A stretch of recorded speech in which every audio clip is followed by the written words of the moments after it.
नमस्कार जनटी में स्वागत आपका। मैं हूं योगेंद्र। आप देख रहे हैं बड़ी खबर और बात करेंगे दिल्ली की बड़ी परेशानी की। जैसे ही विंटर सेशन शुरू होता है और एकदम परवान पे होता है, जो वहां के बासिंदों के लिए, आने वालों के लिए बड़ी मुसीबत पैदा करता है और स्थिति यहां तक चली जाती है कि उसे गैस चैम्बर कहा जाता है। अब अगर हम बात करें तो सुप्रीम कोर्ट भी सरकारों से जवाब मांग चुका है। वहां की पब्लिक परेशान है। अभी लेटेस्ट 3 शिफ्टों में, यानी कि टाइम पीरियड, शिफ्ट नहीं कहेंगे, 3 अलग अलग समय पे ऑफिस के दिल्ली सरकार ने ऑर्डर जारी कर दिया है और AQI 400 के पार है। 5वीं तक के स्कूल बंद करने के लिए कह दिया गया है। खैर, लेकिन जो स्थिति है सबके सामने है, आप समाचार पत्रों से भी पढ़ रहे होंगे। लेकिन लाइव बात करेंगे वहां के रहने वालों से और हमारे साथ डॉक्टर सारिका वर्मा जी जुड़ी हुई हैं, खुद गुरुग्राम में रहती हैं और दिल्ली के बिल्कुल नजदीक हैं। तो क्या स्थिति है वहां पे और क्या सेहत पर असर पड़ सकता है? हमारे साथ डॉक्टर अस्मा अस्फाक जुड़ी हुई हैं, वो बताएंगे कि पॉल्यूशन के क्या साइड इफेक्ट्स आ सकते हैं, क्या सावधान रहने की आवश्यकता है। और हमारे साथ में दिल्ली से ही हाल ही में गुरुग्राम में शिफ्ट हुए, मानेसर में हुए, गुरुग्राम से भी आगे आ गए, वो ब्रह्म प्रकाश जी यादव हमारे साथ में है, जो कि वहां के बाशिंदे लंबे समय तक रहे, लेकिन हर बार की स्थिति से अपने आप को दूर कर मानेसर में अभी। चलिए, मैं डॉक्टर सारिका जी के पास में जाना चाहूंगा। मैम, क्या लगता है, हर बार की स्थिति है, बहुत ज्यादा चिंता की बात है, या फिर पब्लिक भी इसी तरह के पॉल्यूशन से फ्रेंडली हो चुकी है? योगेंद्र जी, एक बात बता दूं, मैं ना इस कॉन्वर्सेशन से ही परेशान हो गई। मैं यहाँ दिल्ली NCR में 21 साल से रह रही हूँ और जब भी मैं पिछले 8-10 साल से देख रही हूँ, जब चुनाव ये 2000 अक्टूबर से लेके फरवरी तक हाई पावर मची है, हेडलाइन होती है, वही हेडलाइन, वही सुप्रीम कोर्ट की फटकार, वही सरकार को, लेकिन 12 महीने इसके बारे में कोई बात ही नहीं करता। जब हम पटाखों की बात करते हैं तो बोलते जी इस पे धर्म के खिलाफ बोल रहे हो। जब हम बात करते हैं कि पराली नहीं जलनी चाहिए तो एक पर्टिकुलर स्टेट को ब्लेम किया जाता है।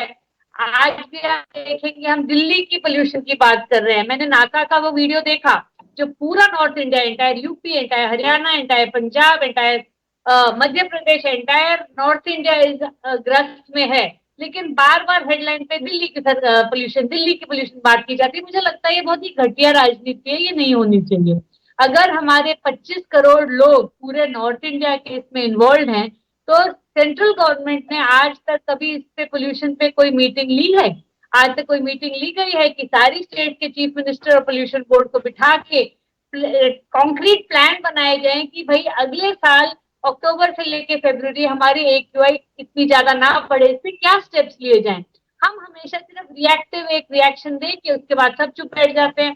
सबको पता है कि अभी डॉक्टर बोलेंगे, अभी हमारे पेशेंट इतने ज्यादा ब्रोंकाइटिस के साथ आ रहे हैं, ब्रोंकियोलाइटिस के साथ आ रहे हैं, हम सब डॉक्टर्स को पता है कि नवंबर से लेके फरवरी हमारे एडमिशन रेट्स बढ़ जाते हैं, कार्डियक फेलियर के एडमिशन बढ़ जाते हैं, पल्मोनरी जितने भी चेस्ट इन्फेक्शन के पेशेंट हैं उनका एडमिशन रेट बढ़ जाता है। बट व्हाट इज द कुछ कॉन्क्रीट स्टेप्स तो हो। जर्मनी ने आज अपना लास्ट कोल प्लांट बंद कर दिया है और हम आज भी नए कोल पावर प्लांट लगाने की बातें कर रहे हैं। तो हम जो बातें करते हैं उसको एक्शन में कन्वर्ट कब किया जाएगा, तभी जनता को राहत मिलेगी। केवल इस पे हायतौबा मचाने से, हर बार हेडलाइन मैनेजमेंट नहीं, हमें कॉन्क्रीट स्टेप्स चाहिए ताकि अगले साल जाके यही दिक्कत ना हो। बिल्कुल आप सही कह रहे हैं। और इस देखिए सेहत से जुड़ा मुद्दा है, इस पे किसी तरह की कोई राजनीति होनी भी नहीं चाहिए, क्योंकि ये हर बार की स्थिति। और अब तक अगर हम कोई कदम नहीं उठा पा रहे हैं तो कहीं ना कहीं हमारा लेकुना है सिस्टम में और फेलियर है, उसे दुरुस्त करने की आवश्यकता है। इसमें कोई सियासी बात भी नहीं है। डॉक्टर अस्मा हमारे साथ में जुड़ी हुई है, उनके पास में जाना चाहूंगा। मैम, इसके क्योंकि आप पे जो धुआं है या पोल्यूशन है वो नहीं जाए, आप मास्क वेयर कर सकते हैं, लेकिन स्किन पे भी कुछ असर पड़ सकता है इसका? स्किन पे बहुत ज्यादा पोल्यूशन का डायरेक्ट इफेक्ट पड़ता है। वैसे तो देखिए स्किन इस टाइप से बनी भी होती है, स्किन लार्जेस्ट ऑर्गन है बॉडी की, और स्किन इसी टाइप से बनी भी होती है कि हमें हर चीज से प्रोटेक्ट कर सके। पर जब इतना ज्यादा पोल्यूशन जितना अभी चल रहा है, air pollution, sound pollution, noise pollution, हर टाइप की पोल्यूशन का इम्पैक्ट स्किन पे आता है। स्किन के अंदर वो ऑक्सीडेटिव डैमेज करते हैं। स्किन के अंदर फ्री रेडिकल्स नाम का एक कंपाउंड इकट्ठा होने लग जाता है। जैसे जैसे ये कंपाउंड इकट्ठा होने लग जाता है, बॉडी के अंदर इन्फ्लेमेशन बढ़ जाता है। इन्फ्लेमेशन जैसे आजकल हम एक्ने के केसेस देख रहे हैं, सोराइसिस के केसेस देख रहे हैं, एक्जिमा के केसेस बहुत ज्यादा देख रहे हैं, स्किन कैंसर के केसेस भी बहुत ज्यादा बढ़ रहे हैं। ये सब एयर पोल्यूशन से डायरेक्टली लिंक्ड है। तो हम हर पेशेंट को यही बोलते हैं स्पेशली कि मतलब सिर्फ बहुत सारे लोगों को पहले ऐसा लगता था कि हमें डस्ट एलर्जी है, बट टिपिकली जिस भी पेशेंट के अंदर कोई भी इन्फ्लेमेशन है, कोई भी टाइप का अगर आपकी बॉडी में इन्फ्लेमेशन चल रहा है, तो वो एयर पोल्यूशन के कॉन्टैक्ट में आने से सिर्फ बढ़ेगा, क्योंकि वो फ्री रेडिकल्स बढ़ेंगे आपकी बॉडी में जो डिफेंसिव मैकेनिज्म्स हैं, जो ग्लूटाथियोन्स वगैरह जो नेचुरल कंपाउंड है जो आपको प्रोटेक्ट करते हैं, वो सब डिप्लीट हो जाएंगे। आपका जो स्किन बैरियर है वो सारा डैमेज हो जाएगा। जब स्किन बैरियर डैमेज हो जाता है तो फिर बहुत सारी प्रॉब्लम, दिक्कतें स्टार्ट हो जाती है। ड्राई रूखी त्वचा से लेकर स्किन कैंसर तक कुछ भी हो सकता है एयर पोल्यूशन की वजह से। जी बिल्कुल, कितना खतरा हो सकता है पता लगाया जाना चाहिए। तभी इसको जब ऐसे हालात होते हैं तो गैस चैम्बर के रूप में कहा जाता है। जनरली जो चर्चा है एक आम उसकी तरह से कि हम एक गैस चैम्बर में बैठ रहे हैं। कई बार, हर बार मैं देखता हूं कि कोर्ट का दखल होता है, कोर्ट की ओर से जब डांट पड़ती है तो हमारे हुक्मरान जो हैं वो उसके आगे काम शुरू करते हैं। मैं ब्रह्म प्रकाश जी यादव हमारे साथ में जुड़े हुए हैं। ब्रह्म जी, कैसा एक्सपीरियंस रहा आपका? नमस्कार सर, सभी को नमस्कार। हमारा एक्सपीरियंस तो सर बहुत बुरा रहा है और हम इतने परेशान हो गए दिल्ली में पोल्यूशन से। कंटिन्यू हेल्थ इश्यू था बेटे का, हमारा भी, और इससे परेशान होकर के हमने पहले तो एक एयर प्यूरिफायर लाए। वो एक मार्केट में नया प्रोडक्ट आया, पहले नहीं चलता था एयर प्यूरिफायर। वो लाया, वो लगाया, उससे ही पार नहीं पड़ी। तो फिर हमने डिसाइड किया कि दिल्ली छोड़ना पड़ेगा। और फिर हमने 3-4 महीने पहले यहाँ गुड़गांव के बिल्कुल बाहर एरिया में, बिल्कुल लास्ट एरिया में, मानेसर सेक्टर 1 में हमने रेजिडेंट चेंज किया। और उसका सिर्फ कारण ओनली पॉल्यूशन ही कारण था, दूसरा कारण नहीं था। इतना ज्यादा पॉल्यूशन है दिल्ली के अंदर, बहुत ही ज्यादा हेल्थ इश्यू है। और आप सही कह रहे हैं, सरकारों को सोचना चाहिए, लेकिन सरकार कुछ करती नहीं है। करती भी है तो आपने बिल्कुल सही कहा, सुप्रीम कोर्ट या कोर्ट का डंडा चलता है तो थोड़ा बहुत एक्टिव होते हैं, फिर सो जाते हैं। जैसा मैडम ने बोला, सरकार को एक कॉन्क्रीट प्लान बनाना चाहिए, सबको कलेक्टिव रेस्पॉन्सिबिलिटी लेनी चाहिए। ये सबसे इंपॉर्टेंट बात है। कलेक्टिव रेस्पॉन्सिबिलिटी कोई पार्टी ले नहीं रही, सभी पार्टियों को चाहिए। पार्टी अपनी पॉलिटिक्स में लगी रहती हैं, जनता परेशान है। और मैं ही नहीं, मेरे साथ में हमारे इधर में कम से कम 20 आदमी शिफ्ट हुए होंगे दिल्ली से यहाँ गुड़गांव। हमारे इस जो सोसाइटी में 80 फ्लैट्स हैं, 20 मेंबर्स दिल्ली से आए। हम जयपुर से बात कर रहे हैं। कई लोग जो आसपास डेली जा सकते हैं कि आजकल आपके ये कह सकते हैं कि फ्लाइट है, आपके ट्रेन हैं, वो काफी हैं, तो उसकी वजह से काम सहज रहता है। आजकल जाने में 4 घंटे लगते हैं, तो लोग देखते हैं कि 2-2.5 घंटे जब हमें जाम में लग जाता है तो और थोड़ा सा कर सकते हैं। ये बात सही है कि उस गैस चैम्बर से बाहर निकलने की काफी सोची जाती है। और बच्चों की सेहत की आप चिंता करिए। मैं एक बार वापस जाना चाहूंगा डॉक्टर सारिका के पास में। मैम चले, हम लोग सब एडल्ट्स हैं और बच्चों के बारे में मैं जानना चाहूंगा। 5वीं तक की स्कूल बंद की गई है, कुछ दिन बाद में एग्जामिनेशन होंगे, विंटर वेकेशन होंगी, तो इसके बारे में कुछ विचार किया जाना चाहिए। चलिए, ये तो हम कोविड ने सिखा दिया कि ऑनलाइन क्लासेस ले लीजिए, पहले तो कॉन्सेप्ट ही नहीं था, ये तो बाद में आया है, तो उनकी सेहत पर क्या असर पड़ रहा होगा? योगिंदर जी देखिए, जो हमारे वल्नरेबल पॉपुलेशन है, बच्चे, जो छोटे बच्चे हैं, प्रेग्नेंट वुमेन है, इम्यूनो कॉम्प्रोमाइज है, जिनके कार्डियक कंडीशन है, जीरियाट्रिक पॉपुलेशन अबाउट 65, ये सभी हाई रिस्क में आते हैं और आप और मैं भी इस रिस्क में हैं। By living in this polluted environment, हम सब की जो दिल्ली एनसीआर के लोग हैं, ये ना सोचे कि मैं दिल्ली में नहीं हूँ, गुड़गांव में हूँ, तो गुड़गांव में भी मेरा एयर क्वालिटी सेम या खराब ही है, और उससे हमारा जो लाइफ का स्पैन है 10 साल कम हो रहा है।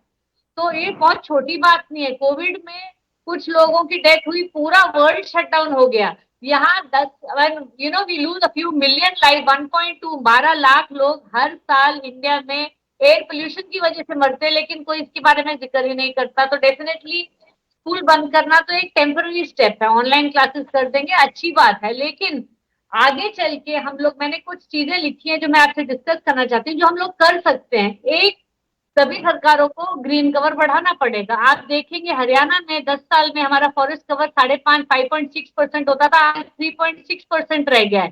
तो सरकार इस पे कब काम करेगी? जब दिल्ली सरकार ने 2001 से लेकर अब 2023-24 की जो रिपोर्ट है फॉरेस्ट सर्वे ऑफ इंडिया की, 10.3% फॉरेस्ट कवर था, आज 23.6% है। तो वहां उन्होंने डबल से ज्यादा फॉरेस्ट कवर कर दिया है। तो इसलिए वहां पे, जैसे आपको याद होगा कि 2019 में AQI 999 पार होता था, आज वो वर्स्ट केस सिनेरियो में भी 432 है।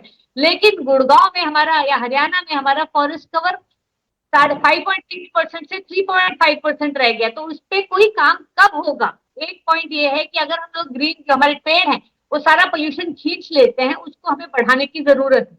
दूसरा, वेहिकुलर पोल्यूशन की वजह से हमारा बहुत ज्यादा पोल्यूशन बढ़ता है, sulphur dioxide, carbon monoxide, chemicals, nitrate, ये सारी चीजें आती हैं हवा में। तो हमने पैरेलल मेट्रो वगैरह बनाने की जरूरत है। दिल्ली में आप देखेंगे पूरा मेट्रो का नेटवर्क जगह जगह बन गया है, जो जिसके यहाँ पे इलेक्ट्रिक बसेस चलाती हैं। तो ये कॉन्क्रीट स्टेप्स लिए हैं, लेकिन वो स्टेप्स हमारे गुड़गांव में नहीं है। हम गुड़गांव में देखेंगे तो 1 मीटर भी मेट्रो हमारे पूरे गुड़गांव में नहीं चल रही है, जबकि मेट्रो 12-14 साल हो गए, तो उस पर कोई कार्रवाई नहीं की गई। तीसरा है बेटर गार्बेज मैनेजमेंट। हम देखेंगे खुले में कचरा पड़ा हुआ है, कई बार उसमें आग लग जाती है। विंटर में खासकर देखेंगे कोई रबर को आग लगा देता है, कोई प्लास्टिक को आग लगा देता है, कोई पत्तों को आग लगा देता है। तो ये ओपन फायर्स हैं, ये बहुत ज्यादा नुकसानदेह है। चौथा है थर्मल पावर प्लांट जो है, ये हमें बंद करने पड़ेंगे। दिल्ली एनसीआर में जितने भी थर्मल पावर प्लांट हैं आसपास, उन पे रोक लगानी पड़ेगी। They are very difficult decision, लेकिन अगर नहीं लेंगे तो हर साल आप और मैं पोल्यूशन पर चर्चा करके सब अपने अपने घर में बैठ जाएंगे। और लास्ट चीज है रोड डस्ट। रोड डस्ट जो है 38% पार्टिकुलेट मैटर 10 की जिम्मेदार है। तो इसके लिए कंटिन्यूस सक्शन करने की, जो सक्शन ट्रक्स होते हैं वो चलाने की जरूरत है। रोड पे जो पानी, जो दिल्ली सरकार है वो दिल्ली में पानी की बौछार कर रही है, लेकिन वो बाकी मैं यूपी में नहीं देख रही हूँ, हरियाणा में नहीं देख रही हूँ। तो ये जो है कॉन्क्रीट स्टेप लेना, केवल ग्रैप लागू करके आप अपना व्हीकल मत ले जाओ, ये सिर्फ इनकन्वीनियंस कॉज करता है। लेकिन कब सरकार को और सारे सिटीजन्स को मिलके इस पे बहुत ज्यादा मेहनत करने की जरूरत है, ताकि साल भर साल हम यही डिस्कशन ना करते रहें।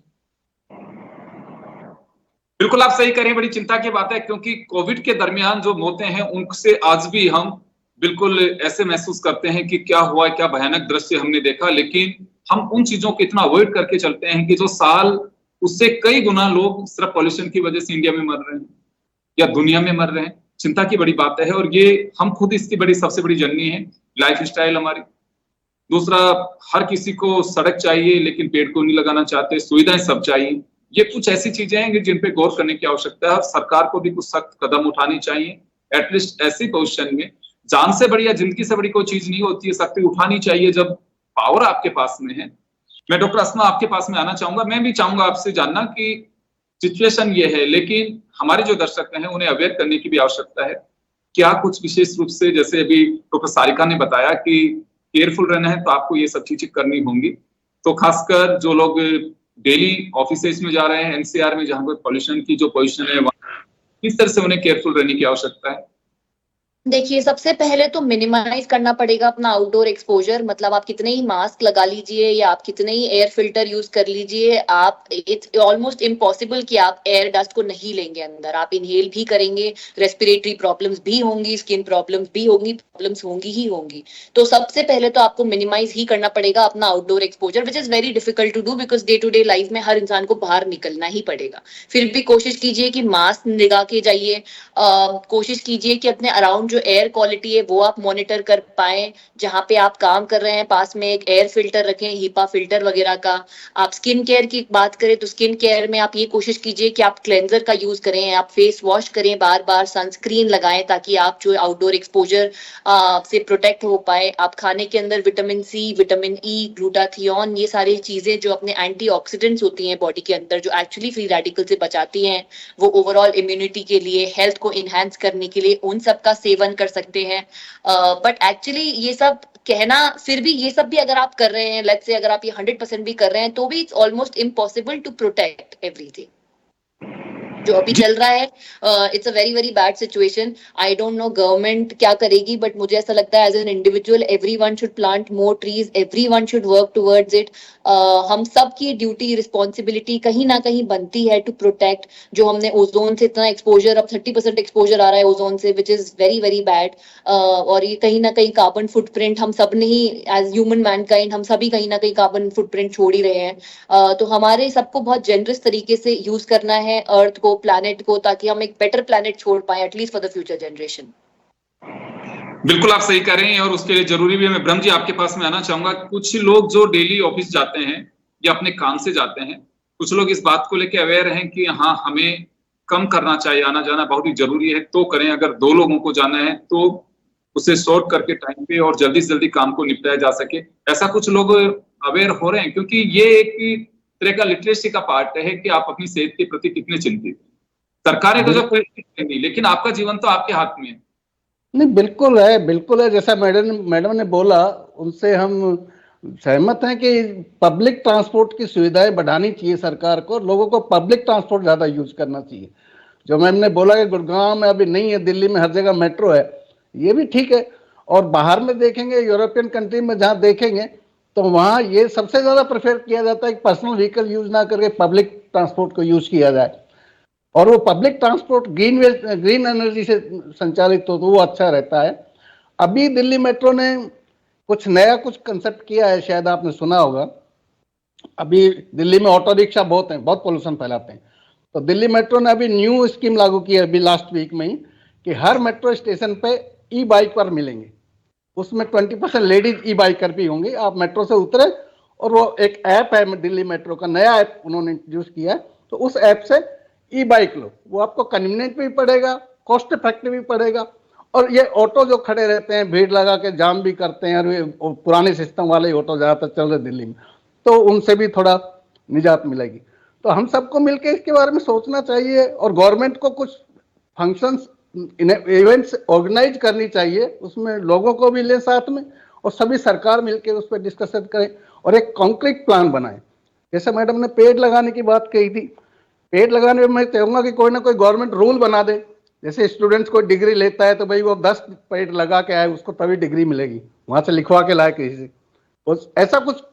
ऐसा कुछ मैं तो एक एग्जांपल बोल रहा हूँ। लोगों से डिस्कशन करोगे आप तो कोई सोल्यूशन आएगा कि एक रूल बना दिया जाए कि हर आदमी की जिम्मेदारी हो कि वो 10 पेड़ लगाए, कहीं भी लगाए अपने आसपास।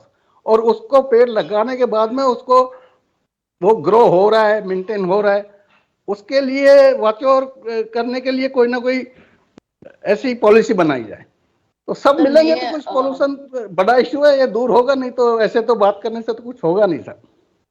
चलिए, लेकिन अभी मैं जो दिल्ली मुख्यमंत्री आतिशी हैं, उनका एक स्टेटमेंट में देख रहा था, मेट्रो के फेरे बढ़ाए जाएंगे, शायद 60 चक्करों को और बढ़ाया जा रहा है, 106 शटल बसों की बात की जा रही है, शायद वो ईवी होंगी, उससे कुछ कंट्रोल होगा। मैं आपकी बात से सहमत हूँ।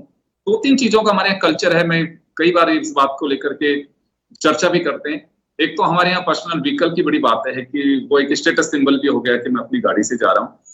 लेकिन आपने सही कहा कि बहुत सारे लोग ऐसे हैं कि जो अवेयर भी हैं कि अगर एक ही रूट पे 4 लोग जा रहे हैं तो एक कार को यूज करते हैं। अपने छोटे छोटे ऐप बना रखे हैं उन्होंने कि फ्रेंड सर्किल में कि अगर कोई भी जा रहा है तो मेरे साथ शेयर कर सकते हैं। जो भी खर्चा उसको अपने आप आपस में बांट करके करते हैं शेयर उसे, अच्छी बात है। इसी तरह का कल्चर कुछ डेवलप करने की जरूरत है, लेकिन एक अवेयरनेस एक तबका तो करता जा रहा है। हम देखेंगे कि फिर गन्ने का जूस निकालने वाला वहां पे, चलो उसका रोजगार है, लेकिन आप उसको तो लाइट कनेक्शन दीजिए, तो दुकान दीजिए, जनरेटर चल रहे हैं, सेठ जी का ढाबा चल रहा है, उनको कोई कहने वाला है, पता लगता है कि साहब इन पे लगाम क्यों नहीं लग पाता है, वहां घूसखोरी चलना शुरू हो जाती है। तो कुछ ऐसी चीजें हैं जिनमें सेहत के लिए आपको सख्त कदम उठानी चाहिए, परवाह किसी की नहीं करनी चाहिए। और बिल्कुल ये तो देखिए, जब तक आप एक तरह का कोई प्रोटोकॉल तय नहीं करेंगे तो हर बार सुप्रीम कोर्ट की डांट पड़ती रहेगी। पब्लिक, सारिका जी ने कहा कि हम हर साल चर्चा करते हैं जन टीवी पे भी इसी बात को लेकर के कि पॉल्यूशन शुरू हो गया है। मैं जब इनको गेस्ट के लिए आमंत्रित कर रहा था, इन्होंने हंसी भी दी कि शायद इसी मुद्दे को लेकर के हर बार की चर्चा है ये, तो चलो लेकिन हम करेंगे। कोशिश की जानी चाहिए कि जितने हम अवेयर हो सकें। और क्योंकि देखिए, मैंने अक्सर बसों में सभी ने देखा होगा कि सावधानी हटी दुर्घटना घटी, सवारी सामान की रक्षा स्वयं करें, तो ये हमारे जीवन की बात है। हम कोशिश करें कि हम जो बेहतर तरीके से करने की कोशिश कर सकते हैं वो तो जरूर करनी चाहिए। आप सभी का बहुत बहुत शुक्रिया। बड़ी खबर में इतना ही, दीजिए इजाजत, नमस्कार। Thank you.